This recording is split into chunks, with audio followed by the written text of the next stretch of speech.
All right, so if you're very new to DAWs and you're not quite sure how to even get it set up to record audio and then have that audio sent off to me, whether it's in an email or in a Google Drive folder or something like that, this is what you're going to need to do. So you're going to open up Adobe Audition. You're going to go up here to the top left where you see Waveform. Click that. And then this is where you're just going to title it, okay? So for me today, I'm just going to say test, right? And you can title it whatever I have labeled for you to title it when you're signing up with me. But the sample rate, 48,000 is good. Channels, mono, bit depth, 24, and then just click OK. All right, so now that we have this set up, we need to make sure that our inputs and our outputs are set properly. You could have done this before or after, either way. But now we're going to go to Edit, and then we're going to go to Preferences, and then we're going to go to Audio Hardware.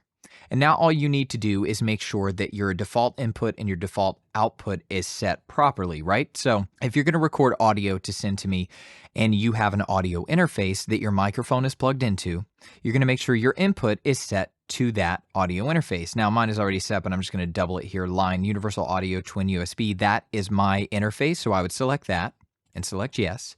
Default output would be the same thing, right? So I'll just go find it, speakers, Universal Audio, Apollo Twin. And this is assuming that you have headphones or speakers plugged into your interface as well. Now, if you have a USB microphone that you're going straight into your computer, your input would be that microphone. So if I had a Rode NT1 5th Gen or something like that that had a USB input, I would look for Rode NT1 5th Gen in my input, and that's what I would have selected. If you have headphones or speakers plugged directly into your computer, you would look for those headphones or speakers or a default generic computer output. Now that you've done this, just click OK. Now you will just record some audio, okay? So I'll just record some audio as a test here. Testing 1, 2, testing 1, 2, 3. Now that I've recorded the audio, all you have to do is double click to highlight it all, though it does it automatically. Then you're going to go to File, Export, File. And then I've just labeled mine test, so that's good. You can name it whatever you want, whatever I've decided to have it labeled for the sign up. Location, this is where you want it to go onto your computer, okay?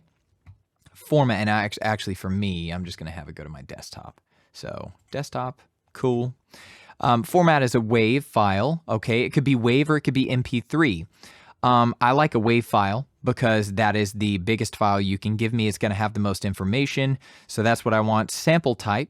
This is what you've already set at the beginning of the session, so you don't need to mess with any of this. You don't need to mess with any of this, and then just click OK. And now it is exported to my desktop, and you can just take that and attach it to an email and send it to me, or to a Google Drive file or folder or whatever it may be. Awesome. Thank you.